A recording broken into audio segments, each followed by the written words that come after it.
Okay, see my dear friends, if G of S, यदि इसे हमने डिफाइन किया और इस सिस्टम को बोला एक ओपन सिस्टम है, ओके, ये उसका ट्रांसफर फंक्शन है या नहीं, हम इसके बारे में पढ़ चुके हैं या नहीं पढ़ चुके, बिल्कुल पढ़ चुके हैं। इसको आपने इनपुट दे दिया और let's take the input in S domain itself, हम taking R S, R of S बोलते हैं इसको, this is nothing but the C of S. अब आपको इतनी बात क्लियर हो गई है कि sir this is nothing but the transfer function. Now दो टाइप के सिस्टम हमने आपको बताए हैं, नंबर एक ओपन सिस्टम और दूसरा बताइए जल्दी। सबसे पहला ओपन सिस्टम हो गया सर, और दूसरा हो गया क्लोज्ड लूप सिस्टम। क्या हो गया जी?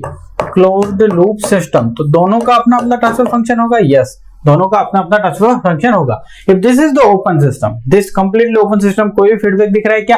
नहीं दिख रहा। तो इसका ट्रांसफर फंक्शन क्या हो गया सर? इसका transfer function is nothing but the GS itself, yes or no। लेकिन मान लो for example instead of this, if you have the close loop transfer function, I mean close loop system यदि आपके पास है, तो क्या होगा उसमें? एक तो फॉरवर्ड पाथ गेन होगा, that is the G of S, या मैं ये कह सकता हूं जो भी फॉरवर्ड पाथ में सिस्टम पड़ेगा उसका transfer function G of S है।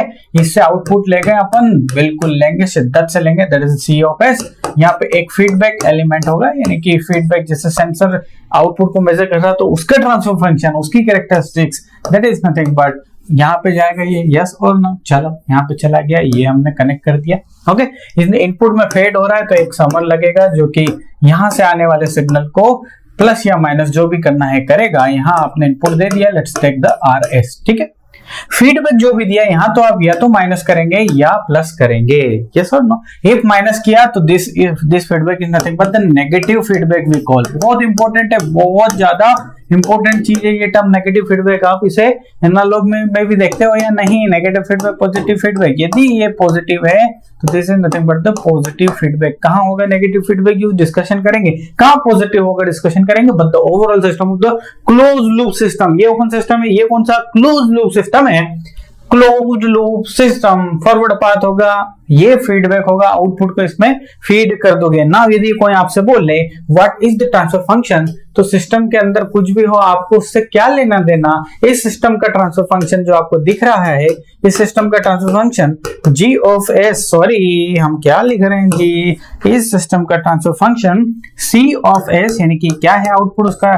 Laplace transform divide by R of S, yes और नो। नाउ क्या शर्त रखते हैं ट्रांसफर फंक्शन के लिए कि इनिशियल कंडीशंस जो होती हैं वो जीरो होनी चाहिए। कोई सा भी सिस्टम लो आप, इनिशियल कंडीशन जीरो होना चाहिए। सर क्यों जीरो होना चाहिए? अरे प्यारे बच्चे देख, मान लो एक सिस्टम बनाता हूं मैं, एक इलेक्ट्रिकल सर्किट ले लेता हूं। चलिए, ये है रेजिस्टेंस इस सर्किट में, ये है कैपेसिटर, ओके, और ये लीजिए कैपेसिटर के across output voltage, let's take V naught, इसी की हम चर्चा कर रहे हैं, इसी को मेजर करना चाह रहे हैं। ये एक ऐसा सिस्टम डिजाइन करना चाह रहे हैं कि उसमें V I T is the input और output is V naught T, है ना। अब ये देखो टाइम डोमेन में ये सिस्टम है या नहीं है? बिल्कुल है। अब मान लो ये जो है पर्टिकुलर हिस्सा, ये इसका सिस्टम बन गया कि नहीं? This is R and this is capacitor C, okay.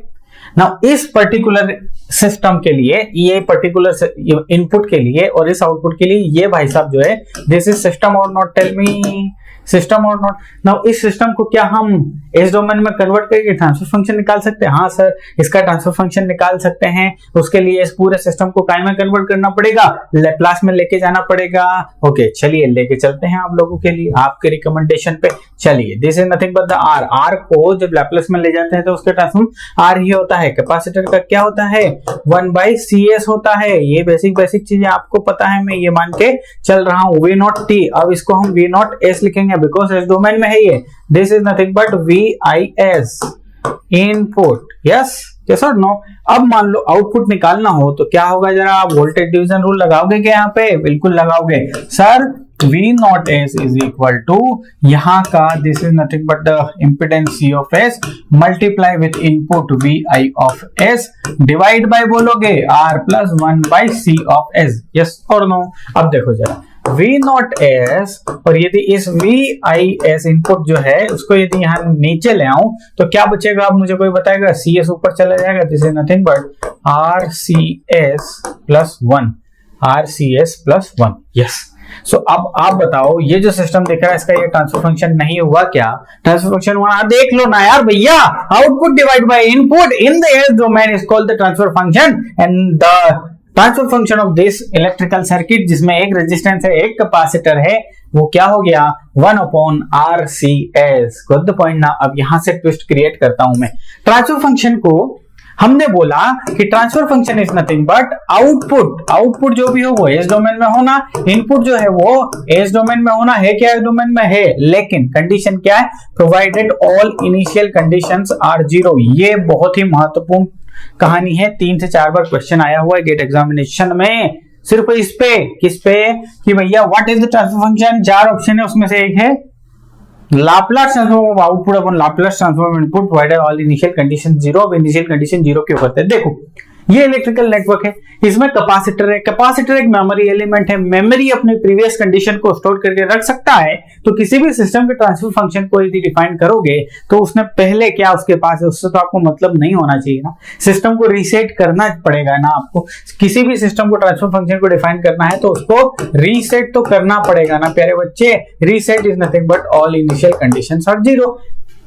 उसके पास पुराना जो भी धन है उसको खत्म करो ना, उसको अभी डिफाइन करो, एट द मोमेंट डिफाइन करो। हिंदुस्तान में पास्ट में जो हुआ छोड़ दो, 1947 के बाद संविधान ने सब रीसेट कर दिया। अब आगे का देश संविधान से चलेगा, पीछे का देश जैसे चला जो है कहानी है अलग है कहानी। ठीक है, इतनी बात समझ में आएगी। Initial conditions are 0। ओके। तो अब सर मुद्दा ये है कि ये सिस्टम है आपका क्लोज लूप सिस्टम, इसका ट्रांसफर फंक्शन क्या होगा sir? C of S upon R of S। चलो तो क्लोज लूप सिस्टम के लिए भी आप ट्रांसफर फंक्शन निकालते हो जो कि क्या होता है G ऑफ S, यहाँ पे H ऑफ S और फीडबैक सर्किट सारी कहानी, तो वो क्या आता है? वो आता है G of S divide by 1 plus H of S G of S। This is nothing but the transfer function of the close loop transfer function, close loop system. So इसे हम CLTF भी बोलते हैं, क्लोज लूप ट्रांसफर फंक्शन। इतनी बात clear है आपको?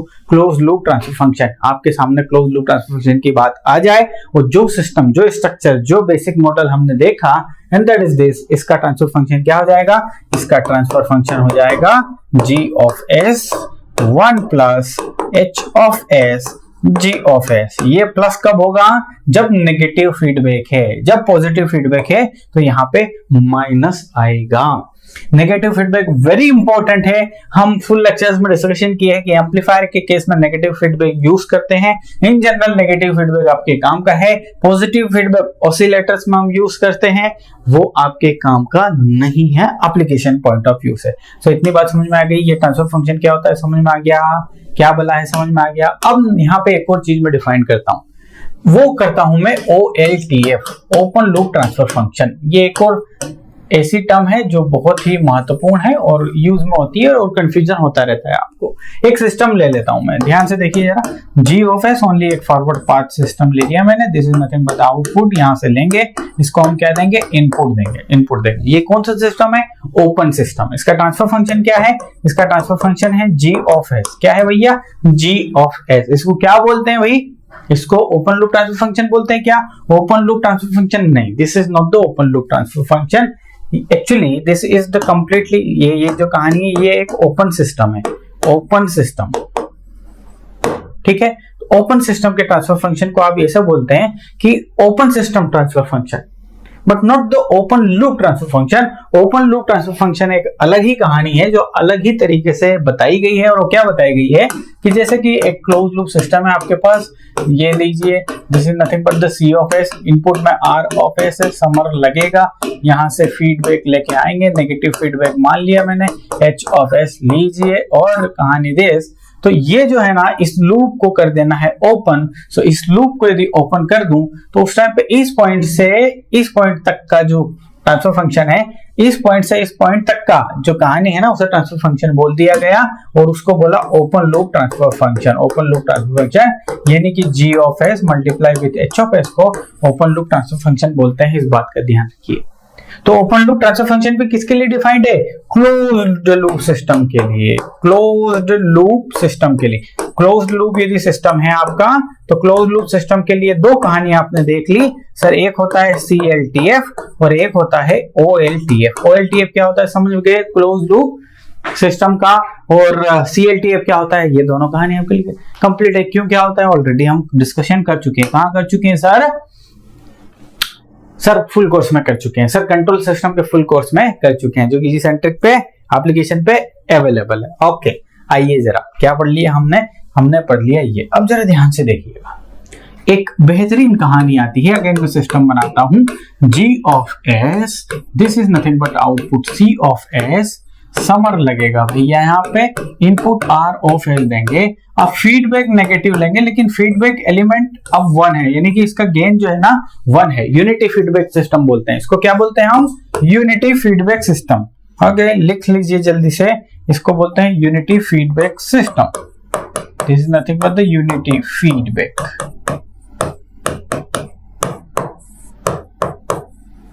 Unity feedback system. Unity feedback system का मतलब क्या कि H of S की वैल्यू क्या हो गई भैया 1, H of S की वैल्यू 1 हो गई। अब यदि इसके ट्रांसफर फंक्शन की बात होती, यानी कि जो कि होता है क्लोज लूप ट्रांसफर फंक्शन, तो वो होता G of S upon 1 plus G of S।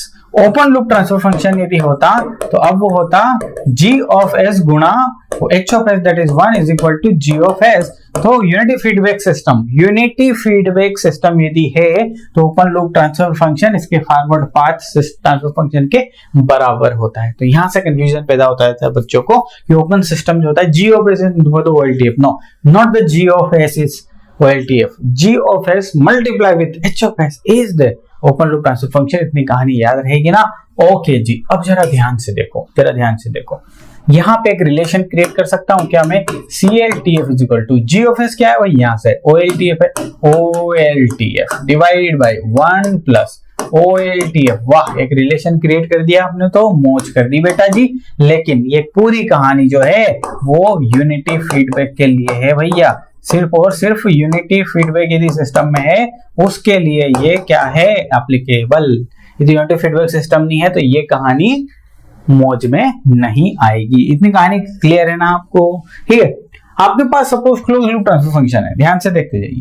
आपके पास में क्लोज लूप ट्रांसफर फंक्शन है जो कि क्या है G of S 1 plus G of S, और कहानी यह है कि H of S की वैल्यू 1 है, यानी कि unity feedback system. Close loop system से डायरेक्ट OLTF बनाना है तो कुछ मत करिए, क्लोज लूप ट्रांसफर फंक्शन लिखिए 1 प्लस G of S, बस यहाँ G of S कर दीजिए, ये गेट कैंसल, तो बचेगा क्या आपके पास G of S। तो G of S ही तो क्या है आपके पास sir? G of S is वही OLTF है। इतनी कहानी आपको क्लियर हो गई, आगे बढ़ूं? ओके, चलिए आ जाइए। आपने देख लिया कि ट्रांसफर फंक्शन जो होता है सर वो होता है C of S divide by R of S। इतनी कहानी क्लियर है, provided all initial conditions are 0। तो अब इस ट्रांसफर फंक्शन को जरा ध्यान से देखें, गौर से देखें। आप क्या देखेंगे इंजीनियर साहब? अब ये देखेंगे कि सर इसमें एक न्यूमरेटर है, एक डिनोमिनेटर है। तो न्यूमरेटर में भी इक्वेशन क्रिएट हो सकती है, डिनोमिनेटर में भी इक्वेशन क्रिएट हो सकती है। तो ये न्यूमरेटर डिवाइड बाय डिनोमिनेटर के फॉर्म में है भैया, न्यूमरेटर डिवाइड बाय डिनोमिनेटर, है ना? यदि न्यूमरेटर की इक्वेशन बना लिया आपने, न्यूमरेटर जो है उसकी इक्वेशन बना लिया, इसको इक्वल टू 0 कर दिया, इक्वेशन क्रिएट हो जाएगी। जो भी यहाँ पे लिखा हुआ है क्वाड्रेटिक इक्वेशन है या फिर उससे ज्यादा इक्वेशन है, सिंगल रूट है, जो भी है, उसको यदि 0 से इक्वेट कर दोगे तो क्या बन जाएगी इक्वेशन। नाउ इस इक्वेशन के रूट्स जो आएंगे, इस इक्वेशन के जो रूट्स आएंगे उसे 0 बोलते हैं। क्या बोलते हैं? Zeros of the system. और यदि डिनोमिनेटर की आप डिनोमिनेटर ले लीजिए, उसकी इक्वेशन को सोल्व करेंगे तो वो जो रूट्स आएंगे उन्हें हम पोल्स बोलते हैं, जिसका नाम आपने बहुत ज्यादा सुना है। तो इसका मतलब क्या कि ट्रांसफर फंक्शन जो है ना, उसका जो तरीका है, उसका जो माहौल है, ऊपर की इक्वेशन फंक्शन ऑफ जीरोस कह लीजिए और नीचे की इक्वेशन फंक्शन ऑफ पोल्स कह लीजिए। यानी कि फुल जो है, नहीं फुल नहीं, ट्रांसफर फंक्शन जो है वो पोल्स एंड जीरोस का कॉम्बो पैक है, जिसमें पोल्स भी रहेंगे और जीरोस भी रहेंगे। तो स्टैंडर्ड फॉर्म देखते हैं। Let's come to the standard form of transfer function. Transfer function का स्टैंडर्ड फॉर्मेट जो होता है 1 plus S tau 1, 1 plus S tau 2 plus so on, ढेर सारा जितना आपको लेना ले लीजिए, डिवाइड में 1 plus S tau A 1 plus S tau B plus not the plus, क्या मैं कर रहा हूँ भैया, प्लस यहाँ नहीं है भाई, यहाँ नहीं है प्लस, प्लस तो अंदर है जी, and so on. So this is the standard format of the transfer function, यानी कि पोल्स और जीरोस, ये सारे जो है ना वो जीरोस हैं। कैसे निकालेंगे मैं बताऊंगा। ये जो सारे जो है ना वो पोल्स हैं प्यारे बच्चे। यदि 1 प्लस ऊपर वाले को 0 से इक्वेट करता हूँ, s plus tau 1 equal to 0, बहुत सारे रूट आ जाएंगे, 1 plus S tau 2 equal to 0, सारे रूट की वैल्यू इक्वल टू 0 हो जाएगी। तो यहाँ से s की वैल्यू क्या आ जाएगी, -1 अपॉन टाउ 1, ठीक है। दूसरे s की वैल्यू होती तो -1 अपॉन टाउ 2 हो जाती, टाउ 2 हो जाती। यस और नो, इतनी कहानी क्लियर है। यदि आप नीचे आते 1 plus S tau equal to 0 करते तो यहां से s की वैल्यू आ जाती माइनस दिस बाई, ओ यार बार बार एक जैसी मिस्टेक कर रहा हूं जी, okay, s is equal to -1 upon tau b आ जाते है ना।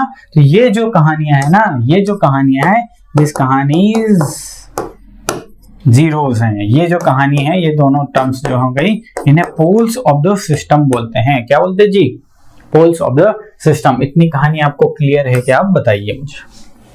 स्टैंडर्ड फॉर्मूला में आई डोंट थिंक सो कि कोई भी दिक्कत नहीं होनी चाहिए। ट्रांसफर फंक्शन पोल्स और जीरोस के फॉर्म में है। जीरोस क्या होते हैं भाई, जीरोस वैसे वो पॉइंट्स होते हैं, जीरोस वैसे वो पॉइंट होते हैं जिसकी वैल्यू यदि सिस्टम में रख दिया जाए तो सिस्टम की वैल्यू 0 बन जाती है, ट्रांसफर फंक्शन की वैल्यू 0 बन जाती है। देखो s की जगह -1 बाई टाउ रख दो, s की जगह -1 बाई टाउ रख दो, टाउ 1 रख दो, tau 1 get cancel, 1 - 1 is equal to 0। Transfer function की वैल्यू जीरोस होती है। जीरोस जो है ना वो कहानी है जिस पर ट्रांसफर फंक्शन की वैल्यू 0, सारे वो पॉइंट जिस पर ट्रांसफर फंक्शन की वैल्यू 0 हो जाए वो जीरोस को कहलाते हैं। पोल्स वो पॉइंट्स हैं जहां पर ट्रांसफर फंक्शन की वैल्यू इनफाइनाइट हो जाए। पोल्स कोई सा भी इसमें से इसमें रख लो तो इसकी वैल्यू इनफाइनाइट हो जाएगी। सो पोल्स एंड जीरोस के टर्म में हमने इसे डिफाइन कर दिया। इतनी चीज क्लियर है ना। ये बहुत ही महत्वपूर्ण चीज है भैया, ये पोल्स और जीरोस।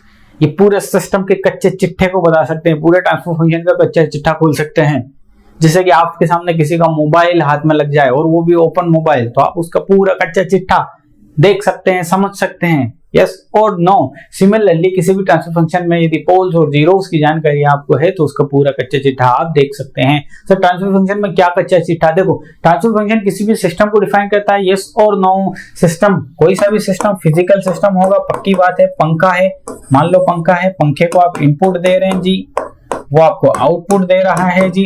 तो इस पंखे का अपना एक ट्रांसफर फंक्शन है ना, जो एक मैथमेटिकल इक्वेशन है जो डिफाइन कर रही है कैसे वो इनपुट ले रहा है, कैसे आउटपुट दे रहा है, उसके अंदर क्या हो रहा है। तो सिस्टम को ट्रांसफर फंक्शन से डिफाइन करते हैं। और ट्रांसफर फंक्शन सिस्टम जो है ना वो ट्रांसफर फंक्शन से डिफाइन होता है। ट्रांसफर फंक्शन खुद function of zero and function of poles है। तो यदि पोल और जीरो की जानकारी है आपके पास तो इस ट्रांसफर फंक्शन के बारे में आप बहुत सारी चीजें बता सकते हैं। यस और नो।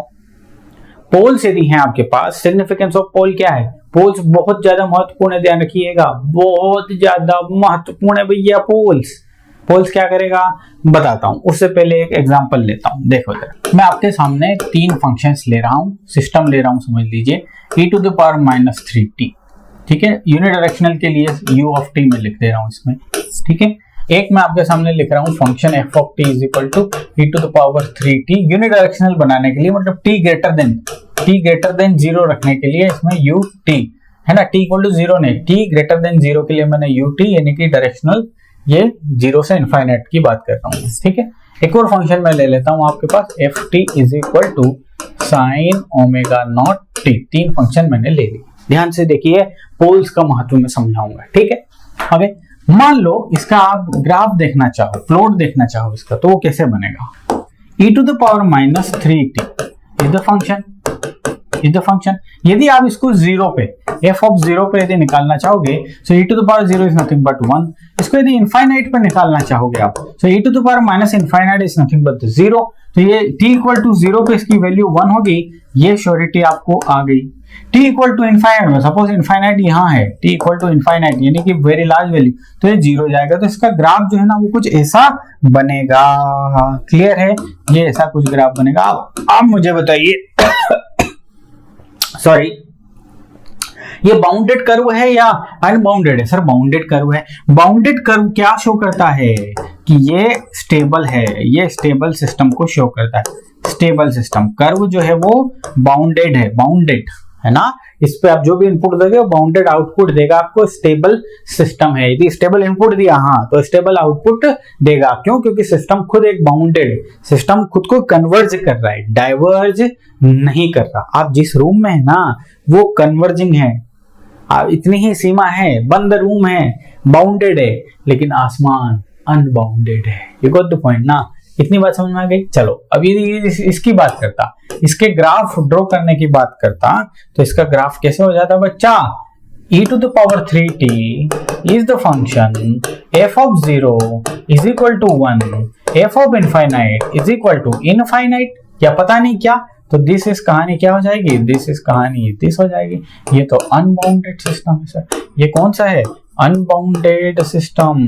अनबाउंडेड सिस्टम मतलब अनस्टेबल सिस्टम। जिस सिस्टम का ही अता पता नहीं है वो कैसे किसी इनपुट को झेलेगा। Yes or no? Let's come over here. f of t, यदि इसके ग्राफ की बात करूं, इसके कर्व की बात करूं, तो वो कैसा बन जाएगा? वो सस्टेन्ड ऑसिलेशन बन जाएगा। ये लीजिए sir, this is nothing but the sine omega naught T. Okay, तो ये फंक्शन जो कि सस्टेन्ड ऑसिलेशन कर रहा है, कंटिन्यूअस ऑसिलेशन कर रहा है, इसको हम क्या बोलते हैं? ये अनस्टेबल भी नहीं बोलते, अपना स्टेबल भी नहीं बोलते, अनस्टेबल भी नहीं बोलते, इसको हम बीच का बोलते हैं। This is nothing but the marginal stable system. को क्या बोलते हैं? Marginal stable system. समझ में आया इतना बात? Marginal stable system. अब देखो, पोल्स बहुत ही महत्वपूर्ण भूमिका अदा करते हैं। देखना जरा, मैं समझाने जा रहा हूं आपको, बहुत ध्यान से गौर से समझना।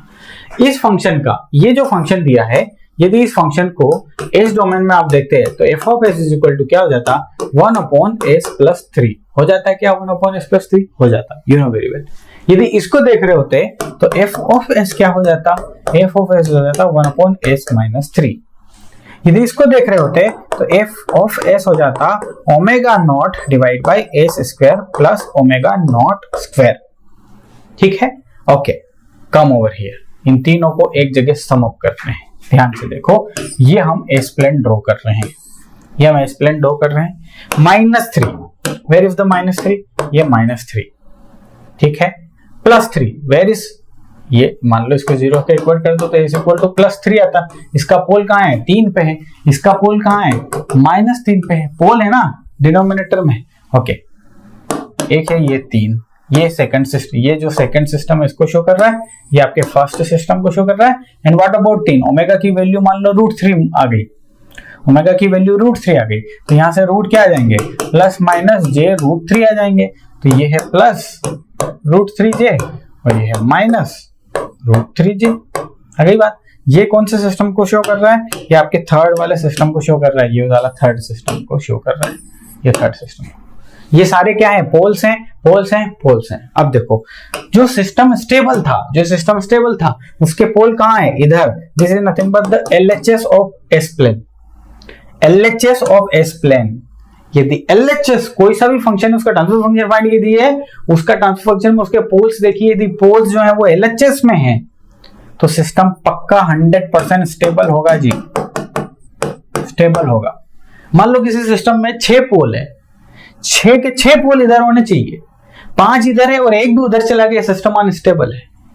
तो अनस्टेबल सिस्टम, देखो अनस्टेबल सिस्टम के लिए इसमें RHS एस प्लेन के RHS में आया क्या? आपका पोल आया।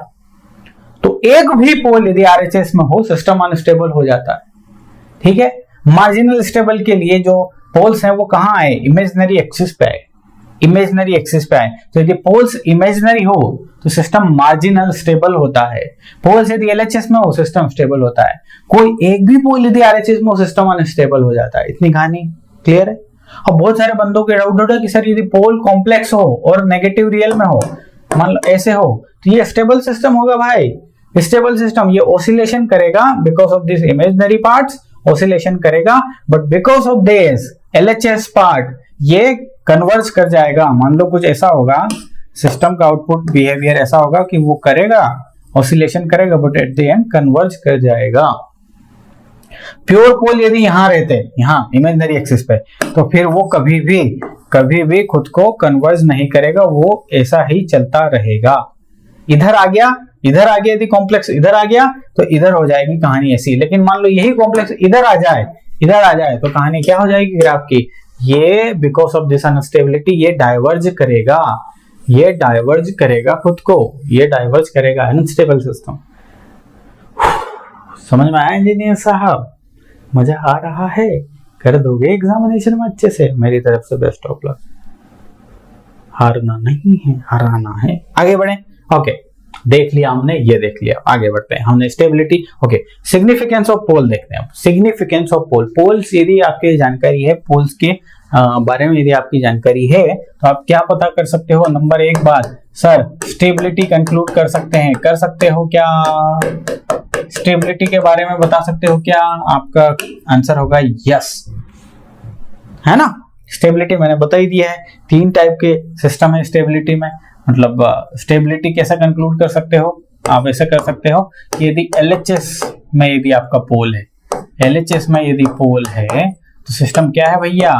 स्टेबल है। RHS में एक भी पोल चला गया, एक भी पोल यदि RHS में है, एक भी, तो सिस्टम क्या हो गया? अनस्टेबल हो गया। ठीक है।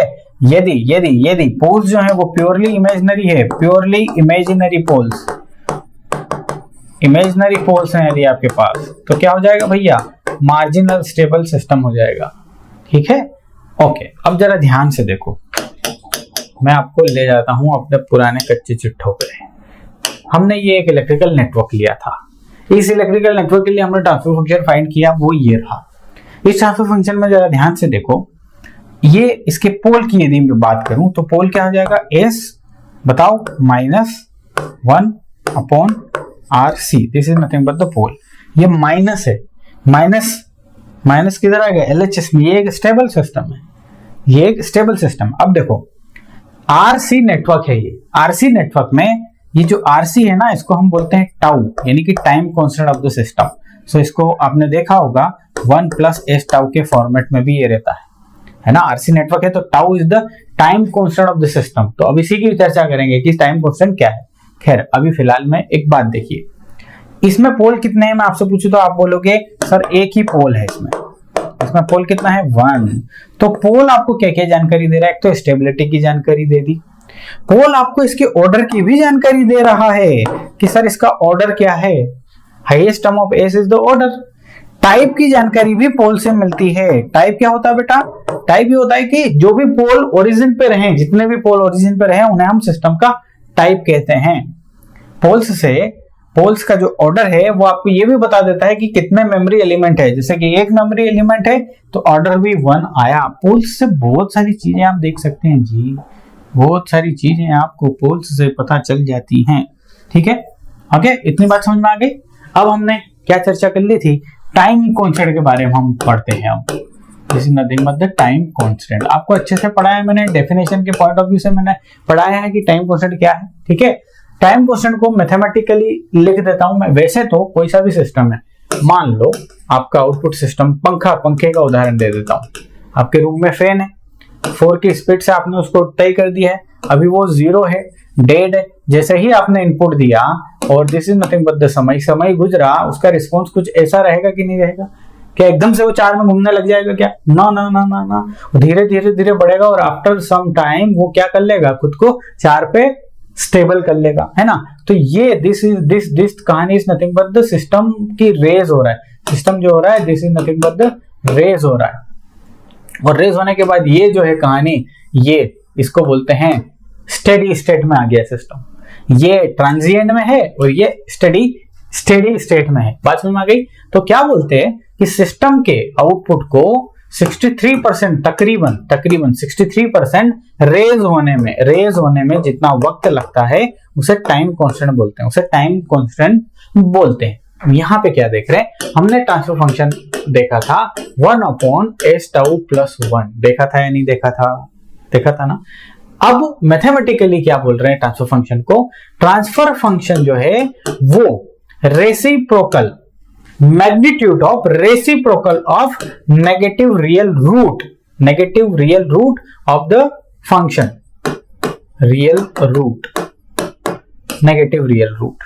ठीक है, जैसे कि यहां से नेगेटिव रियल रूट मतलब फॉर एग्जांपल आपका एक फंक्शन है 10s plus two, S plus two. इसका ट्रांसफर फंक्शन, इसका टाउ क्या होगा, नेगेटिव रियल रूट है क्या इसमें, yes, S plus two is equal to 0, S equal to minus two, इसका रेसिप्रोकल और उसका मैग्नीट्यूड, तो 1/2 is the time constant, 1/2 is the time constant. अरे यहाँ पे आप देख लो, सीधी सी बात है, यदि एस टाउ को कहां से आया, यहीं से आया, S tau plus 1 is equal to 0 कर दो, तो यहां से एस की वैल्यू क्या आई, एस की वैल्यू क्या आई बोलोगे, माइनस 1/टाउ। ये टाउ जो है ना टाइम कॉन्स्टेंट हो गया कि नहीं हो गया, time the time constant, got the point ना। इस टाइम कॉन्स्टेंट की वैल्यू क्या होती, मान लो टाइम कॉन्स्टेंट की बात करते तो टाइम कॉन्स्टेंट की वैल्यू हो जाए minus 1/s, S is the root, ये रूट है आपका, S is equal to this, उसका मैग्नीट्यूड निकाल लिया। क्लियर है ना कहानी। Okay, now the last concept of the day and that is the DC gain, जिसमें आप सभी को कंफ्यूजन होता है, कंफ्यूजन दूर कर देंगे, उसके बाद सेशन को बाइंड करेंगे और हम एंटर कर जाएंगे किस में, हम एंटर कर जाएंगे initial value theorem, final value theorem में। Okay, let's come to the next, that is the DC gain. ये बहुत महत्वपूर्ण है, लेकिन आप में से बहुत सारे को कंफ्यूजन होता है, फाइनल वैल्यू थ्योरम और इन सारी चीजों को लेकर बहुत सारा कंफ्यूजन होता है। देखो जरा ध्यान से देखो, एक ट्रांसफर फंक्शन ले लिया मैंने, एक ट्रांसफर फंक्शन ले लिया, उसकी वैल्यू ले ली मैंने 10, s प्लस 1, s प्लस 2, ये मैंने ले ली। मैं आपसे पूछूं कितने पोल्स हैं, 2 पोल्स हैं, -1 -2, सिस्टम स्टेबल होगा। ओके, होगा ना। ओके, चलिए डीसी गेन क्या बोलता है, किसी सिस्टम का डीसी गेन निकालना है तो आपको कुछ नहीं करना, आपको डीसी गेन के लिए s इक्वल टू 0 पुट कर दो सिस्टम में और कहानी खत्म करो। तो ट्रांसफर फंक्शन में s इक्वल टू यदि 0 पुट कर दोगे तो इसका डीसी गेन हो जाएगा 10 डिवाइड बाय यहाँ 0 प्लस 1, 0 plus 1, यहाँ 0 plus 2, so this is nothing but 5. 5 is the DC gain of the system. 5 क्या है भैया, DC gain। जो भी सिस्टम है उसमें s equal to 0। अब आप कभी कभी कंफ्यूज कर जाते हो। देखो DC मतलब, DC का मतलब frequency is equal to 0, yes और नो। अरे DC करंट में कोई फ्रीक्वेंसी होती है क्या, नहीं होती ना, फ्रीक्वेंसी 0। अच्छा, frequency 0, S is equal to होता है ना j omega, omega frequency, omega angular frequency 0, तो इसलिए एस भी 0 हो जाता है, इसलिए एस की वैल्यू डायरेक्ट 0 पुट कर देते। बट फाइनल वैल्यू थ्योरम में फॉर्मूला देख के आप थोड़ा सा कंफ्यूजन कर जाते हैं। मैं फाइनल वैल्यू थ्योरम में भी आपको समझाऊंगा, बट अब एक अल्टीमेट डीसी गेन की एक अल्टीमेट डेफिनेशन की हम बात करते हैं। डीसी गेन को अल्टीमेट तरीके से समझते हैं। ये तो हो गया कि क्या पुट करना है और क्या करना है। देखो डीसी गेन होता क्या है, डीसी गेन होता है किसी भी सिस्टम का स्टेडी स्टेट गेन। क्या होता है जी, स्टेडी स्टेट गेन। क्या स्टेडी स्टेट क्या होता है जी, स्टेडी स्टेट होता है कि उसकी final value is nothing but the value at t equal to infinite, t equal to infinite. जैसे पंखे का मैंने एग्जांपल दिया था ना, ये पंखे की स्टेडी स्टेट वैल्यू है। आपने पंखे को चालू किया, पंखा चालू हो गया, 2, 3, 10 सेकंड बाद 4 की स्पीड से घूम रहा है, आप बाहर घूम के आ गए, 30 मिनट बाद भी आप आए 4 की स्पीड से घूम रहा है, तो वो उसकी स्टेडी स्टेट वैल्यू हो गई। क्या हो गई, स्टेडी स्टेट वैल्यू। स्टेडी मतलब कांस्टेंट स्टेट, जहां पे वो कॉन्स्टेंटली वर्क कर रहा है, that is the steady state value. अब जरा ध्यान से देखना राजा बेटा, वो क्या देखना है, हाँ मैं वो क्या बोला, DC gain is nothing but steady state gain of the system, steady state gain. But condition क्या है, कंडीशन है, ध्यान रखिए, विदाउट दिस कंडीशन कहानी गड़बड़ हो जाएगी। Steady state gain of the system तो निकालेंगे, but the condition is input जो होना चाहिए वो यूनिट स्टेप होना चाहिए, यूनिट स्टेप इनपुट होना चाहिए। यदि उस पर्टिकुलर सिस्टम को यूनिट स्टेप दिया, उसका स्टेडी स्टेट गेन आप निकालोगे तो वो डीसी गेन कहलाएगा। इट्स लाइक ये कि आपके पास एक सिस्टम है जी, ये सिस्टम है, ट्रांसफर फंक्शन है इसका, आपसे आके कोई बोल दे इसका डीसी गेन कितना जी, इसका डीसी गेन कितना है, ये आपसे बोल दे, आप क्या करोगे, रुको जरा, आप इसको यूनिट स्टेप दोगे 1/s, यहां से इसका आउटपुट निकाल लोगे, इसका आउटपुट निकाल लोगे, उस आउटपुट की जो वैल्यू है, उस आउटपुट की जो वैल्यू है वो क्या कहलाएगी, डीसी गेन। लेकिन उस आउटपुट का क्या, उस आउटपुट का मैग्नीट्यूड, उस आउटपुट का क्या, मैग्नीट्यूड। आगे बात समझ में। अब ये चीज मैं फाइनल वैल्यू थ्योरम जब करवाऊंगा तो वहां आपको समझाऊंगा कि कैसे निकालेंगे आउटपुट और कैसे निकालेंगे डीसी गेन, है ना। ये पूरी कहानी करने की बजाय डायरेक्टली क्या करेंगे, कोई सा भी सिस्टम रहेगा इज इक्वल टू 0 पुट करेंगे, will get the DC gain.